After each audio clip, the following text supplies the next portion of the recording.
Today, Suffolk County DA Ray Tierney announced that he will be the one prosecuting Rex Heuermann, who is charged with murdering 3 of the sex workers in the Gilgo Beach killings. We were just talking about him. Let's bring in John Ray, attorney for the families of Shannan Gilbert and Jessica Taylor, 2 of the Gilgo Beach murder victims. Thank you for coming on the show again tonight, John. I want to ask you your thoughts about Tierney prosecuting. Does that come as a surprise? Is that a good thing? How do you read that?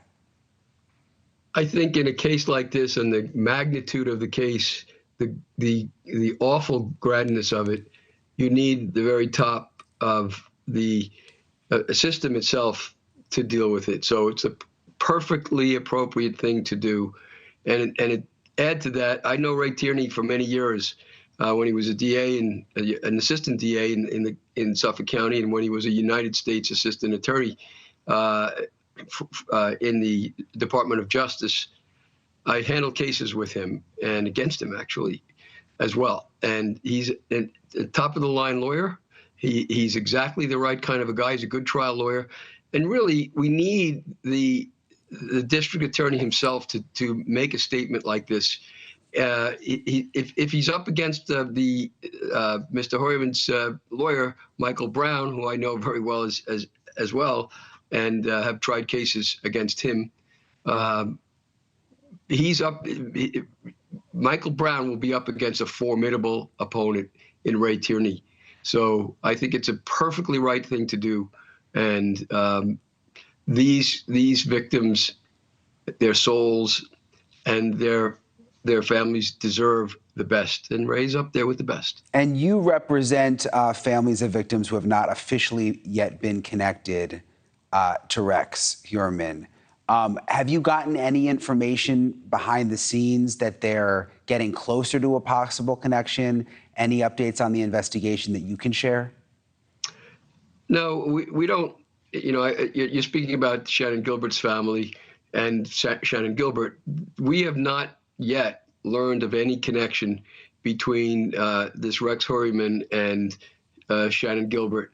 There is a good deal of evidence that there was a group involved in the slaying of Shannan Gilbert.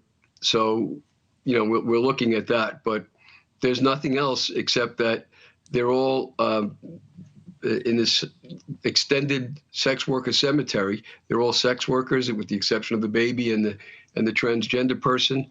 And they all, many of them anyway, were strangled, as was Shannan.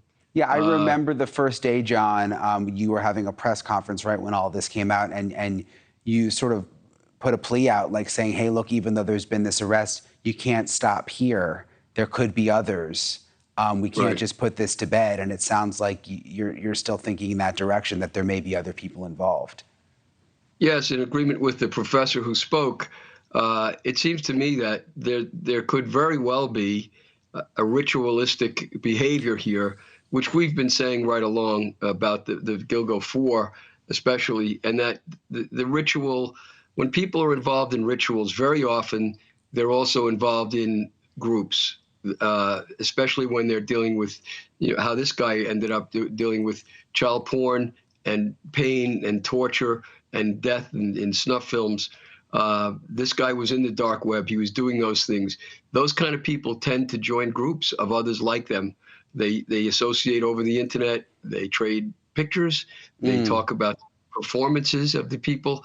And so they tend, there are loners, there are plenty of them, but there are also plenty of group actors. Yeah. So it's something to look at. It's a good point. Hopefully they are looking into whether other people are involved. If this was a ring, I mean, man, that would really be something.